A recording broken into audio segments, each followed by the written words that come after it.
जय हिंद। हम बात करेंगे आज क्लास 6 की ज्योग्राफी के चैप्टर 6 के बारे में, major landforms of the earth के बारे में। बेसिकली हमें ये पता है कि अर्थ का सरफेस हर एक जगह पे यूनिफॉर्म नहीं है, हर एक जगह पे सेम नहीं है।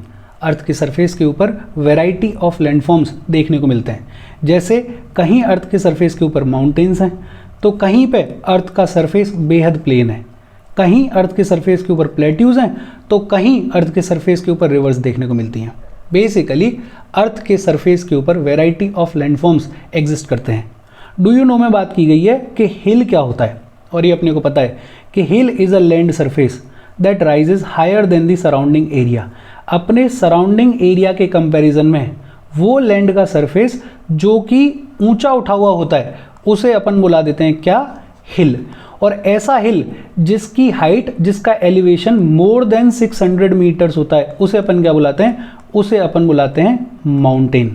अ hill is a land surface that rises higher than the surrounding area. Generally a steep hill which has an elevation of more than 600 meters is termed as mountain। ये जितने भी लैंडफॉर्म्स हैं अर्थ के सरफेस के ऊपर, ये बनते हैं दो प्रोसेसेस की वजह से। एक प्रोसेस को बोलते हैं इंटरनल प्रोसेस और दूसरी होती है एक्सटर्नल प्रोसेस। अगर बहुत सिंपल लैंग्वेज में एक्सप्लेन किया जाए तो हमें ये पता है कि अर्थ के सरफेस के अंडर टेक्टोनिक प्लेट्स होती हैं।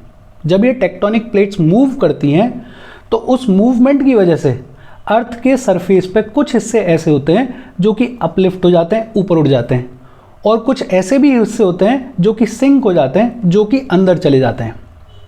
ये जो अपलिफ्टमेंट हुआ और ये जो सिंकिंग हुई because of the movement of the tectonic plates, इसी को अपन बोलते हैं इंटरनल प्रोसेसेस की वजह से अर्थ सरफेस में चेंजेस आना।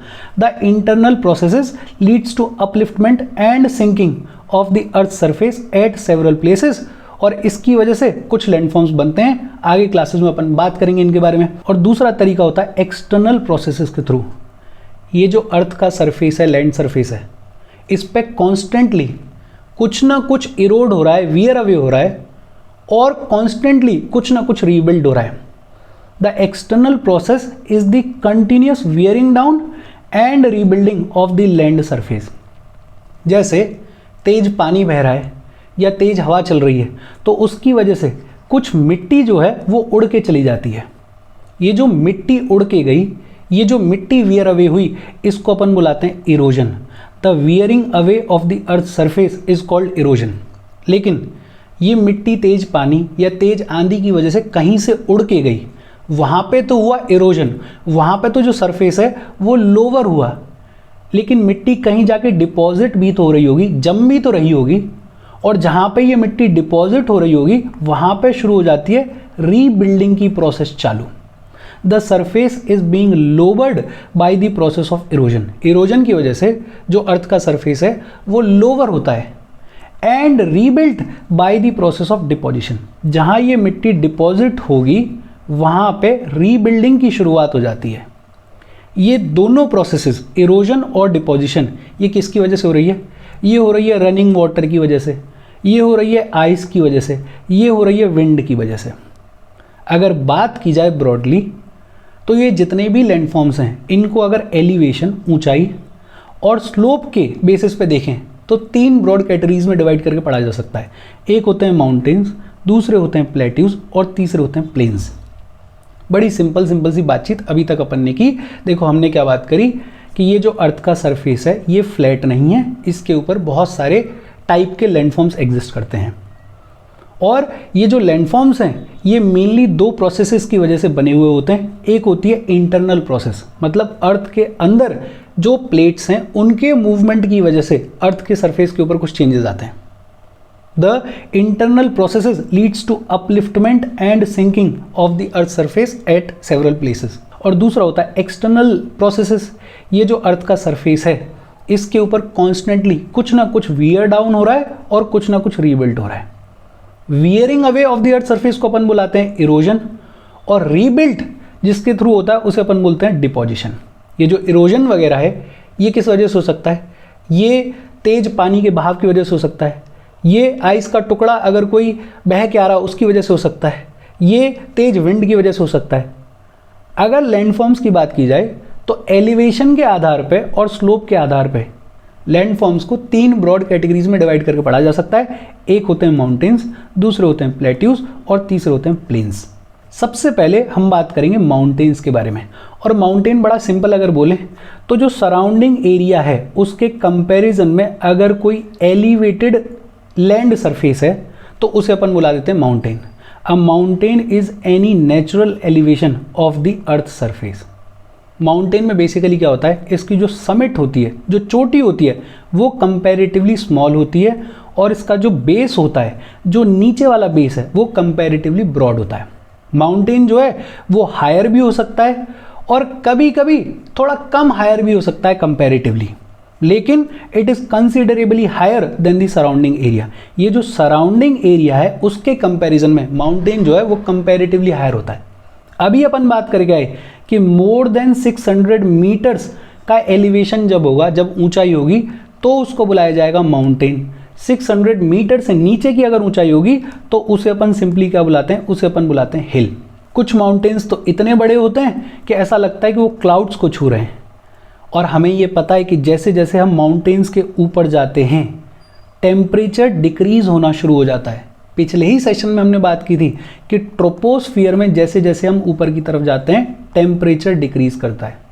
और क्योंकि माउंटेन्स पे ऊपर जाते हुए टेम्परेचर डिक्रीज करता है, तो ये जो माउंटेन्स की ऊंचाई है वहाँ पे there are permanently frozen rivers of ice.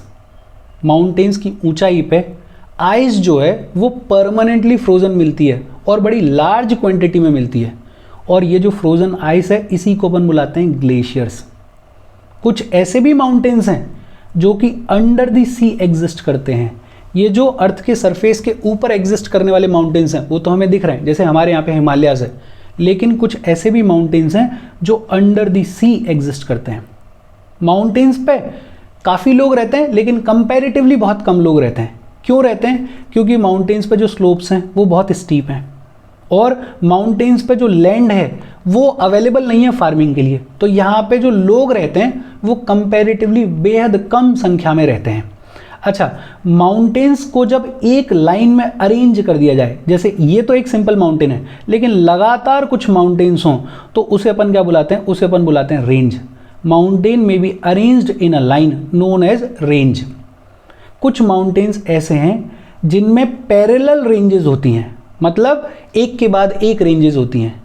उसका एग्जाम्पल क्या है? इंडिया में हिमालयाज, यूरोप में एल्प्स और साउथ अमेरिका में एंडीज। इंडिया में हिमालयन रेंज है, एशिया में हिमालयन रेंज है। फिर यूरोप में अगर देखोगे तो एल्प्स माउंटेन रेंज है और साउथ अमेरिका में अगर देखोगे तो एंडीज माउंटेन रेंज है। फिलहाल के लिए एक पेज लो और उसमें लिखते रहो कि हिमालयाज कहाँ पर है? एशिया में है। एल्प्स कहाँ पर है? यूरोप में है। और एंडीज कहाँ पर है? साउथ अमेरिका में है। लास्ट में एक मैप अपन ने लिया हुआ है, अपन देख लेंगे कि एग्जैक्टली इनकी लोकेशन क्या है। फिलहाल के लिए एक पेपर पे लिखते रहो। ये जो माउंटेन्स हैं इनकी हाइट वेरी करती रहती है। सभी माउंटेन्स सेम हाइट के नहीं है, इनकी हाइट में वेरिएशन देखने को मिलता है। अच्छा, अभी हम बात कर रहे थे कि कुछ माउंटेन्स ऐसे भी हैं जो कि अंडर दी सी होते हैं। उसका एक बहुत बढ़िया एग्जाम्पल है मुआना किया। पैसिफिक ओशन में एक यूनाइटेड स्टेट्स की टेरिटरी है हवाई। इस हवाई में एक वॉल्केनिक माउंटेन कह लो, एक वॉल्केनिक माउंटेन है मुआना किया। ये जो मुआना किया है ये अंडर सी माउंटेन है और अगर इसकी हाइट नापी जाए तो इसकी हाइट माउंट एवरेस्ट से भी ज़्यादा है। इसकी हाइट 10,205 मीटर्स है। बेसिक नॉलेज है कि ये जो मुआना किया है जो कि हवाई में लोकेटेड है, और हवाई कहाँ पर लोकेटेड है? पैसिफिक ओशन में लोकेटेड है। ये अंडर सी माउंटेन है। अच्छा, क्योंकि हम माउंटेन्स की बात कर रहे हैं तो माउंटेन्स जो हैं 3 टाइप के होते हैं। एक होते हैं फोल्ड माउंटेन्स, दूसरे होते हैं ब्लॉक माउंटेन्स और तीसरे होते हैं वॉल्केनिक माउंटेन्स। अभी हम बात कर रहे थे हिमालयन माउंटेन्स के बारे में, हम बात कर रहे थे एल्प्स के बारे में। हिमालयन माउंटेन्स कहाँ हैं? एशिया में हैं। एल्प्स कहाँ पर हैं? यूरोप में हैं। ये यंग फोल्ड माउंटेन्स हैं। In fact Himalayas youngest fold mountains हैं।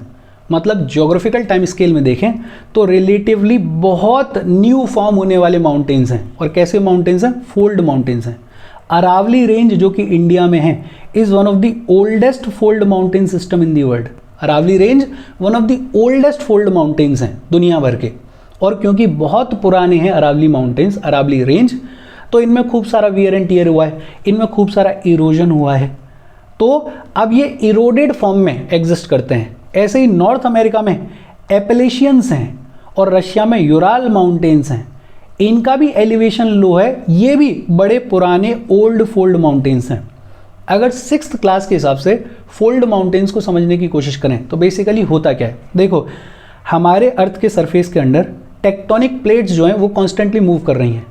जब दो टेक्टोनिक प्लेट्स, मान लेते हैं एक टेक्टोनिक प्लेट ये है और दूसरी टेक्टोनिक प्लेट ये है, जब ये दो टेक्टोनिक प्लेट्स एक दूसरे की तरफ मूव करती हैं तो इसके बीच में जो सेडिमेंट्स डिपॉजिटेड हैं, जो सेडिमेंट्री रॉक स्ट्रेटा डिपॉजिटेड है, वो कंप्रेस होता है, वो भिजता है, और इस कंप्रेशन की वजह से ये जो सेडिमेंट है ये ऊपर की तरफ उठ के आ जाता है और एक माउंटेन की फॉर्म ले लेता है। ये जो दिख रहा है, ये क्रस्ट जो है वो ऊपर की तरफ उठ के आ गई है, बिकॉज दोनों तरफ से टेक्टोनिक प्लेट्स जो हैं वो जोर लगा रही हैं, एक दूसरे की तरफ मूव कर रही हैं, और ऐसा जो अपलिफ्ट हुआ सरफेस है उसी को अपन क्या बोल रहे हैं, उसी को अपन बोल रहे हैं फोल्ड माउंटेन। बड़ी सिंपल सी बातचीत। दूसरा टाइप है block mountains. Block mountains basically क्या होते हैं, अर्थ के सरफेस में कोई फॉल्ट है, अर्थ के सरफेस में क्या है, कोई फॉल्ट है, और उस फॉल्ट पे से अर्थ का सरफेस जो है वो वर्टिकली मूव कर गया है, ऊपर नीचे की तरफ मूव कर गया है, तो ये जो ऊपर उठा हुआ सरफेस है इसको अपन क्या बोलते हैं, block mountains. Block mountains are created when large areas are broken and displaced vertically. अब ये जो मूवमेंट हुआ वर्टिकल, इसकी वजह से ये जो सरफेस ऊपर उठ के आया इसको अपन बोलते हैं होस्ट, और ये जो सरफेस नीचे रह गया इसको अपन बोलते हैं graben. The uplifted block is termed as horst and the lowered block is known as graben. इसका बढ़िया एग्जांपल है राइन वैली। राइन वैली कहाँ पर है, राइन वैली है जर्मनी में, और इसका बढ़िया एग्जांपल है वोजिस माउंटेन। वोजिस माउंटेन कहाँ पर है, वोजिस माउंटेन है फ्रांस में। लिख लो एक पन्ने पे, राइन वैली जर्मनी में, वोजिस माउंटेन कहाँ पर है, फ्रांस में। देखो हमने एक तो बात करी फोल्ड माउंटेन्स के बारे में। फोल्ड माउंटेन्स बेसिकली क्या होते हैं, जब अर्थ के सरफेस के अंडर दो टेक्टोनिक प्लेट्स एक दूसरे की तरफ मूव करती हैं तो बीच में जो सेडिमेंट्री रॉक स्ट्रेटा है वो ऊपर की तरफ अपलिफ्ट हो जाता है, और इसको अपन बोलते हैं फोल्ड माउंटेन। फोल्ड माउंटेन का जो एग्जाम्पल है वो हमारा हिमालयन माउंटेन है, वो एल्प्स माउंटेन भी फोल्ड माउंटेन का एग्जाम्पल है, और ये तो यंगेस्ट फोल्ड माउंटेन्स हैं। ओल्ड फोल्ड माउंटेन्स की अगर बात करें तो Aravalli range is one of the oldest fold mountain systems in the world. इसके अलावा नॉर्थ अमेरिका में जो एपेलेशियंस हैं और रशिया में जो यूराल माउंटेन्स हैं, यूराल माउंटेन्स जो कि एशिया और यूरोप को सेपरेट करते हैं, इससे पिछले वाले सेशन में ही हमने बात करी है। ये यूराल माउंटेन्स और नॉर्थ अमेरिका के एपेलेशियंस भी कैसे माउंटेन्स हैं, ओल्ड फोल्ड माउंटेन्स हैं। दूसरा हमने बात करी ब्लॉक माउंटेन्स के बारे में। ब्लॉक माउंटेन्स बेसिकली क्या है, अर्थ में कोई फॉल्ट है, या ये कह लें सिंपल लैंग्वेज में कोई बड़ा क्रैक है, और इस फॉल्ट की लाइन पे अर्थ का जो हिस्सा है वो डिस्प्लेस हो गया है और वर्टिकली मूव कर गया है। अब वर्टिकल मूवमेंट हुआ है तो कुछ हिस्सा ऊपर की तरफ आएगा, कुछ हिस्सा नीचे की तरफ चला जाएगा, और ये जो ऊपर की तरफ अपलिफ्ट हुआ इसी को अपन क्या बोल देते हैं, ब्लॉक माउंटेन। ये जो ऊपर की तरफ अपलिफ्ट हुआ हिस्सा इसको अपन क्या बोलते हैं, होस्ट, और ये जो नीचे की तरफ गया हिस्सा इसको अपन क्या बोल देते हैं, ग्रेवन। इसका बढ़िया एग्जाम्पल राइन वैली है, इसका बढ़िया एग्जाम्पल वोजिस माउंटेन है। इसके बाद एक तीसरा टाइप के माउंटेन्स भी होते हैं, वॉल्केनिक माउंटेन्स। बेसिकली जब वॉल्केनो इरप्ट होता है, जब ज्वालामुखी धरती के सरफेस के अंदर से बाहर निकल के आता है और over the period of time वो सॉलिडिफाई हो जाता है, तो उसको अपन क्या बोल देते हैं, volcanic mountain. Volcanic mountains are formed due to volcanic activity. जैसे अफ्रीका में एक माउंट किलिमंजारो है, ये वॉल्केनिक माउंटेन है। जापान में एक माउंट फुजियामा है, ये भी वॉल्केनिक माउंटेन है। देखो वॉल्केनिक माउंटेन के लिए भी डायग्राम दिया हुआ है। ये अंदर है बहुत सारा मैग्मा, ये मैग्मा बहुत सारा गर्म होने के बाद प्रेशर एक्सर्ट करता है और बाहर निकल के आता है, और बाहर निकल के आता है तो इसी मैग्मा को अपन क्या बुलाते हैं, लावा। और ये लावा इधर उधर फैल जाता है अपलिफ्ट होके, और over the period of time ये लावा जो है वो सॉलिडिफाई हो जाता है, और ये जो सॉलिडिफाइड लावा की वजह से माउंटेन बना उसको अपन क्या बोल देते हैं, उसको अपन बोल देते हैं वॉल्केनिक माउंटेन। अच्छा, माउंटेन्स बेहद यूजफुल हैं।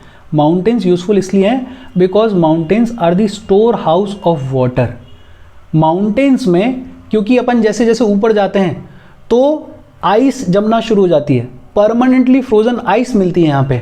माउंटेन्स में जो ग्लेशियर्स एग्जिस्ट करते हैं वो ग्लेशियर्स बहुत सारी रिवर्स के लिए पानी का सोर्स होते हैं। ये जो पानी है ये वेरियस पर्पसेस के लिए यूज़ किया जाता है, जैसे इरिगेशन के लिए यूज़ किया जाता है, जैसे हाइड्रो इलेक्ट्रिसिटी जनरेट करने के लिए यूज़ किया जाता है। रिवर वैलीज जो होती हैं और टेरेसेस जो होती हैं they are ideal for cultivation of crops.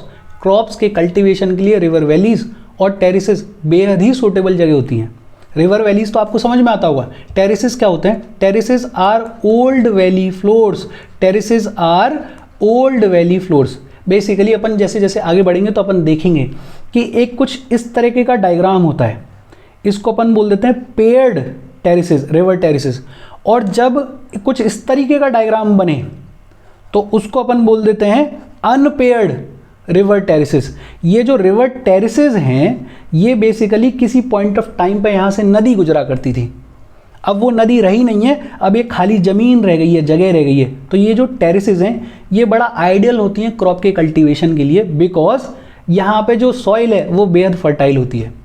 Mountains में फ्लोरा और फोना भी रिच वैरायटी का मिलता है, और ये जो फ्लोरा एंड फोना है ये टूरिज्म के लिए बड़ा इंपॉर्टेंट है। माउंटेन्स में जो फॉरेस्ट होते हैं वो फ्यूल के, फॉडर के, शेल्टर के और अदर प्रोडक्ट्स के रिक्वायरमेंट को फुलफिल करने के काम में आते हैं। अभी अपन बात कर रहे थे कि माउंटेन्स जो हैं वो बड़ा इंपॉर्टेंट प्लेस है टूरिस्ट के लिए। माउंटेन्स जो हैं वो वेरियस स्पोर्ट्स के भी काम आ जाते हैं, जैसे पैराग्लाइडिंग करनी है, हैंग ग्लाइडिंग करनी है, रिवर राफ्टिंग वगैरह करनी है, स्काइंग वगैरह करनी है, तो माउंटेन्स के आसपास ये सारे स्पोर्ट्स भी खेले जा सकते हैं। तो माउंटेन्स अपने आप में बेहद इंपॉर्टेंट हैं। फिर इसके बाद बात आती है प्लेट्यूज के बारे में। अब plateau is an elevated flat land. Plateau basically एक एलिवेटेड फ्लैट लैंड को बुलाया जाता है। देखो माउंटेन और प्लेट्यूज में बहुत डिफरेंस है। माउंटेन की जो समिट होती है वो समिट कंपैरेटिवली बड़ी पतली होती है, स्मॉल होती है, और माउंटेन का जो बेस है वो ब्रॉड होता है। लेकिन प्लेट्यू का जो टॉप है वो फ्लैट होता है। प्लेट्यू जो है वो दूर से देखने में टेबल जैसा लगता है। It is a flat topped table land standing above the surrounding area. Mountain भी सराउंडिंग एरिया के कंपैरिजन में एलिवेटेड होता है, ऊंचा होता है, लेकिन वो ऊपर से फ्लैट नहीं होता। प्लेट्यू जो है वो फ्लैट एलिवेटेड लैंड होती है। वो बेसिकली दूर से देखोगे तो ऐसा लगेगा जैसे एक टेबल रखी हुई है किसी सराउंडिंग में। It is a flat topped table land standing above the surrounding area. ये जो प्लेट्यू है इसके स्लोप्स बेहद स्टीप हो सकते हैं, बेहद खड़े हुए हो सकते हैं। प्लेट्यू की हाइट वेरी करती है। कुछ प्लेट्यूज जो हैं वो कुछ 100 मीटर्स के होते हैं और कुछ प्लेट्यूज जो हैं वो सेवरल थाउजेंड मीटर्स के होते हैं। प्लेट्यूज भी यंग हो सकते हैं या पुराने हो सकते हैं। जैसे इंडिया में है the Deccan plateau, the very famous Deccan plateau. It is one of the oldest plateaus. अगर ईस्ट अफ्रीकन प्लेट्यू की बात करें तो east African plateau Kenya, Tanzania और युगांडा इन तीनों में एक्सटेंड करता है। ऑस्ट्रेलिया में एक प्लेट्यू है वेस्टर्न प्लेट्यू, और इसके अलावा बड़ा important Tibet plateau. Tibet plateau जो है वो दुनिया का सबसे हाईएस्ट प्लेट्यू है। सबसे highest plateau of the world कौन सा है? तिब्बत प्लेट्यू है। प्लेट्यूज आर वेरी यूजफुल, बड़े काम के होते हैं plateaus, because they are rich in the mineral deposits. Mineral deposits में बेहद रिच होते हैं plateaus. For example African plateau जो है वो गोल्ड और डायमंड की माइनिंग के लिए फेमस है। इंडिया में जो ये छोटा नागपुर प्लेट्यू है इसमें आयरन मिलता है, इसमें कोल मिलता है, इसमें मैग्नीज मिलता है। इसके अलावा प्लेट्यूज जो हैं क्योंकि वो ऊंचे उठे हुए होते हैं तो वहाँ पे सेवरल वाटरफॉल्स भी देखने को मिलती हैं। जैसे इंडिया के झारखंड वाले एरिया में हुंडरू फॉल्स हैं। ये जो हुंडरू फॉल्स हैं ये छोटा नागपुर प्लेट्यू वाले रीजन में हैं और रिवर सुवर्ण रेखा से होके गिरती हैं। इसके अलावा जोग फॉल्स हैं। जोग फॉल्स कहाँ पर हैं? कर्नाटका में हैं। तो प्लेट्यूज की दो इंपॉर्टेंस हैं, एक तो मिनरल रिच होते हैं प्लेट्यूज, बहुत सारे मिनरल्स मिलते हैं यहाँ पे, और दूसरा वाटरफॉल्स भी प्लेट्यू रीजन्स में देखने को मिलती हैं। जो प्लेट्यूज लावा के बने हुए होते हैं they are rich in black soil, और ब्लैक सॉइल जो है वो कॉटन के कल्टीवेशन के लिए आइडियल सॉइल होती है। प्लेट्यूज बड़ी छोटी सी और सिंपल सी बातचीत है। प्लेट्यू क्या होता है? It is an elevated flat land. It is a flat topped table land standing above the surrounding area. Example India में डेक्कन प्लेट्यू है, फिर केन्या, तंजानिया और युगांडा में ईस्ट अफ्रीकन प्लेट्यू है, ऑस्ट्रेलिया में वेस्टर्न प्लेट्यू है। दुनिया का सबसे हाईएस्ट प्लेट्यू कौन सा है? तिब्बत प्लेट्यू है। ये जो प्लेट्यूज हैं ये मिनरल डिपॉजिट्स में रिच होते हैं, अभी अपन ने बात की। इसके अलावा प्लेट्यूज के ऊपर बहुत सारी वाटरफॉल्स देखने को मिलती हैं, जैसे हुंडरू फॉल जो है वो छोटा नागपुर प्लेट्यू की रिवर सुवर्ण रेखा के ऊपर से फ्लो करती है। जोग फॉल्स जो है वो कर्नाटका में है। और जो लावा प्लेट्यूज होते हैं वो ब्लैक सॉइल में रिच होते हैं, और ब्लैक सॉइल जो है वो कॉटन कल्टीवेशन के लिए बड़ी आइडियल सॉइल होती है। और फिर फाइनली बात आती है प्लेन्स के बारे में। Plains basically large stretch of flat land. Plains basically बड़ा सिंपल है, फ्लैट लैंड को अपन क्या बोल देते हैं? प्लेन बोल देते हैं। जो सी लेवल है उससे 200 मीटर से ज़्यादा की ऊंचाई नहीं होनी चाहिए प्लेन की। They are generally not more than 200 metres above mean sea level. Basically ये जो प्लेन्स हैं ये कहीं कहीं तो एक्सट्रीमली लेवल्ड होंगे, एक्सट्रीमली प्लेन होंगे, कहीं थोड़ा बहुत ऊंचे नीचे भी हो सकते हैं, कोई दिक्कत वाली बात नहीं है। प्लेन्स फॉर्म कैसे होते हैं? प्लेन्स बेसिकली फॉर्म होता है जब रिवर्स अपने साथ में सेडिमेंट लेकर आती हैं और उस सेडिमेंट को over the period of time deposit करना शुरू करती हैं, तो उस डिपॉजिशन की वजह से फॉर्म होते हैं plains. Most of the plains are formed by the rivers and their tributaries. The rivers flow down the slopes of the mountains and erode them. Rivers जब माउंटेन से बह के आ रही होती हैं तो माउंटेन से खूब सारा मटेरियल इरोड करके लाती हैं, और ये जो इरोडेड मटेरियल है इसी को डिपॉजिट करती हैं, और इसी के डिपोजिशन की वजह से फॉर्म होते हैं प्लेन्स।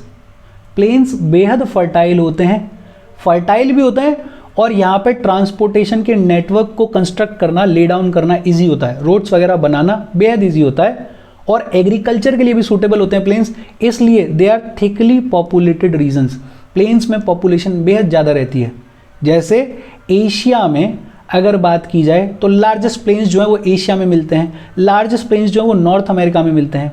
एशिया में अगर बात करें तो हमारे यहाँ पे देख लो, गंगा, ब्रह्मपुत्र और इंदस की वजह से जो नदर्न प्लेन्स हुए हैं वो बेहद डेंसली पॉपुलेटेड हैं। फिर चाइना में यंगसे रिवर की वजह से जो प्लेन्स फॉर्म हुए हैं वो भी डेंसली पॉपुलेटेड है। Plains are most useful areas for human habitation. Plains में सबसे ज़्यादा ह्यूमंस का हैबिटेशन होता है, सबसे ज़्यादा पॉपुलेशन जो है वो प्लेन्स में रहती है, because plains basically flat land है, तो वहाँ पे घर बनाना ईजी है, वहाँ पे कल्टीवेशन करना ईजी है, वहाँ पे रोड नेटवर्क्स बनाना ईजी है। और क्योंकि प्लेन्स में फर्टाइल सॉइल होती है तो जो प्रोडक्टिविटी होती है कल्टीवेशन की वो भी हाई होती है। हमारे कंट्री में इंडो गैंजेटिक प्लेन्स जो हैं वो डेंसली पॉपुलेटेड प्लेन्स हैं। हमारे यहाँ पे सबसे ज़्यादा जो पॉपुलेशन है हमारे कंट्री में वो इंडो गैंजेटिक प्लेन्स में ही रहती है। प्लेन्स की बातचीत बड़ी सिंपल है। इसके बाद बात आती है landforms and the people. Humans have been living on different kinds of landforms in different veg.